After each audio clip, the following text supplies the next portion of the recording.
Oke. Baru dipencet payment ya. Oke, kami tahu. Assalamualaikum warahmatullahi wabarakatuh.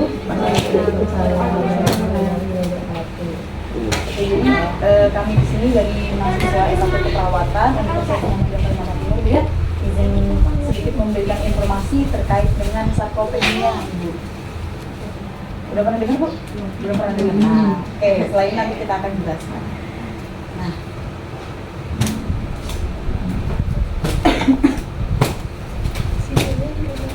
jadi di UMKM sendiri namanya pendidikan kesehatan digital. Nah, bentuknya bisa video.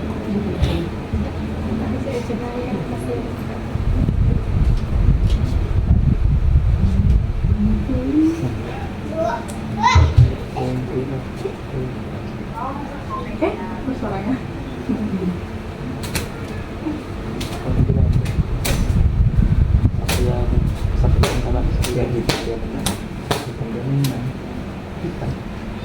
Oke, jadi kami ada sedikit kayak jargon gitu.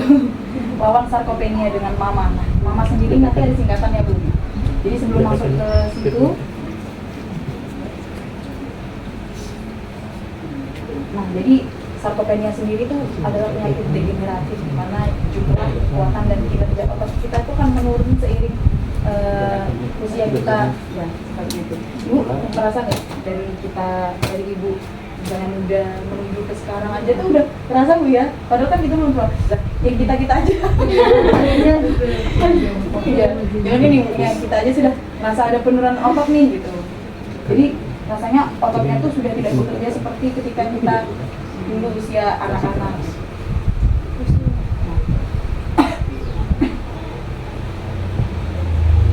Jadi secara global, Bu ya, jadi di dunia pun sarkopenia itu ada sekitar 10% sampai 10% sampai dengan 16%, tapi terbanyak itu ada pada lansia gitu. Jadi karena lansia kan sudah menurun semua dari segi hormon ya, fisiknya itu kan udah sangat-sangat drastis menurunnya gitu. Kalau di Asia sendiri itu Ibu,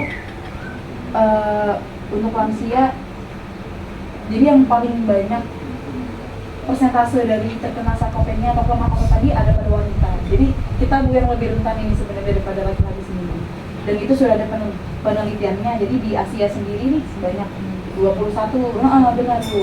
Dan itu tuh hampir 2 kali lipat, Bu ya. Tuh. Tuh, kalau laki-laki 12,9%, sedangkan untuk wanita 21,7% saja. Terbalik Mas. Nah. Jadi proses penuaan tadi itu bisa menyebabkan perubahan komposisi tubuh kita dari tulang, bukan cuma lemak otot, tulang juga. Itu ada yang mulai keropos, itu lihat. Nah, jadi penyebabnya itu apa aja sih? Nah, yang pertama itu ada penurunan aktivitas atau imobilisasi. Semakin kita iya betul, kurang beraktivitas, itu bisa menyebabkan sarkopenia. Jadi tidak terlatih nih ototnya. Misalnya sering rebahan, terutama kan Gen Z tadi ya. Jadi kalau misalnya Gen mirip gitu, iya, rebahan, enak rebahan daripada jalan gitu. Nah selanjutnya ada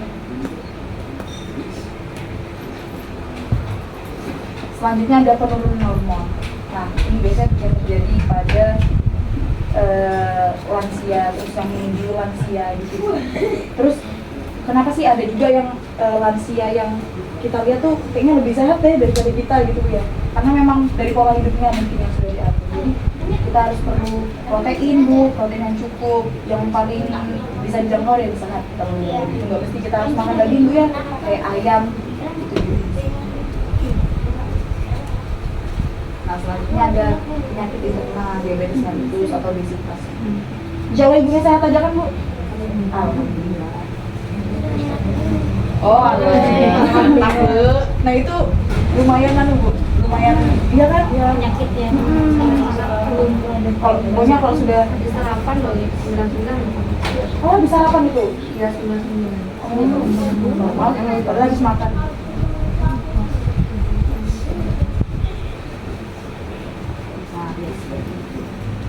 Nah ini slogannya Bu, jaga kesehatan otot dengan mama. Pertama adalah mengonsumsi makanan dengan gizi seimbang. Nah, gizi yang seimbang itu nggak mesti yang mahal, harus daging nih, ada brokoli, nggak mesti Bu ya. Sayur-sayuran lokal, buah-buahan lokal itu juga bagus. Bayam, kangkung, seperti itu. Ya, jeruk, buah jeruk. Murah meriah, benar Bu. Nah, untuk aktivitas fisik rutin. Ya. Ibu biasanya kalau seharian itu ada olahraga atau aktivitas fisik rutinnya tuh apa? Jalan kaki, ya itu. Tapi itu salah satu aktivitas fisik loh. Iya benar. Sebenarnya pekerjaan orang tua dan daripada jogging itu jalan kaki itu lebih efektif sebenarnya Bu. Benar. Daripada jogging. Nah selanjutnya ada mengecek kesehatan rutin. Tadi Ibu sudah Bu ya tadi ya, cek gula kemarin ya, cek gula ya, tuh memang kan. Nah terus amankan berat badan agar tetap optimal. Jadi maksudnya amankan berat badan agar tetap optimal. Misalnya Ibu tiba-tiba langsung beratnya turun drastis nih, itu apa yang salah?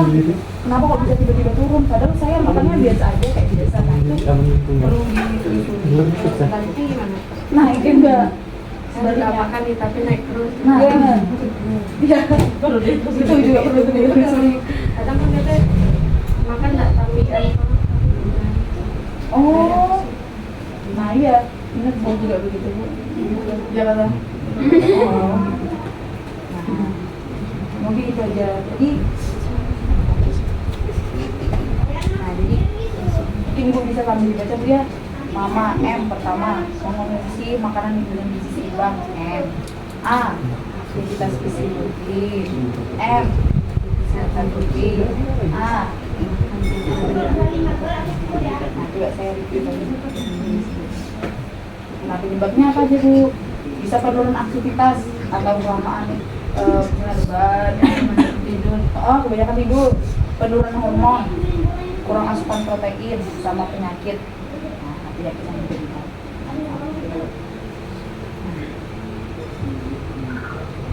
Sedikit aja sebagai slide saya Bu.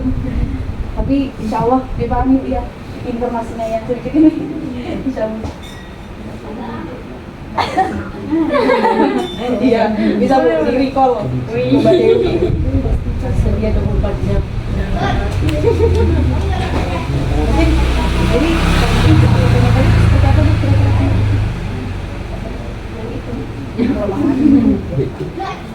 Kelemahan otot. Tadi kita cara mencegah sampainya tadi Jalan-jalan, benar Bu, menjaga apa? Kesehatan, iya, pola makan, cek rutin, cek kesehatan rutin. Yang timbangan berat badan. Oke. Jadi ada mama Bu ya, jadi ada 4 tahap. Ya, mungkin teman-teman ada yang mau ditambahkan dulu kah? Cukup kah? Atau dari Ibu ada yang mau ditanyakan lagi Bu? Kalau untuk apa ini kan ada umur ya, itu kalau nggak normal gimana kayak tadi nih, nggak maaf ya, kayak tadi kan kayak Nah, sebenarnya kalau masuk di sini nggak sarkopenia, sebenarnya itu kan hormon itu banyak Bu ya. Jadi ada hormon yang mengatur untuk haid, ada hormon yang mengatur untuk penyakit yang lain. Nah itu sebenarnya lebih ke hormonnya lebih spesifik, cuma bisa berkaitan. Nah kalau misalnya haid yang kurang lancar itu tuh ada hormon-hormon yang lain. itu aja sih, apa nggak lancar Haidnya Kak Bu. kalau selebihnya menurut aja. Sebenarnya itu tuh juga multifaktorial sih Bu. Kalau haid nggak lancar itu tuh bukan cuma karena biasanya penyebabnya karena ini, banyak juga faktor yang bisa jadi dari pola pikiran itu ngaruh banget juga bisa. Benar. Kadang Nah iya, itu kalau sudah gitu harus aja sih kalau tempe sih. Ada yang haid gitu sakit. Nah, ada yang hari raya puasa ya, puasa itu kan bisa sama gitu.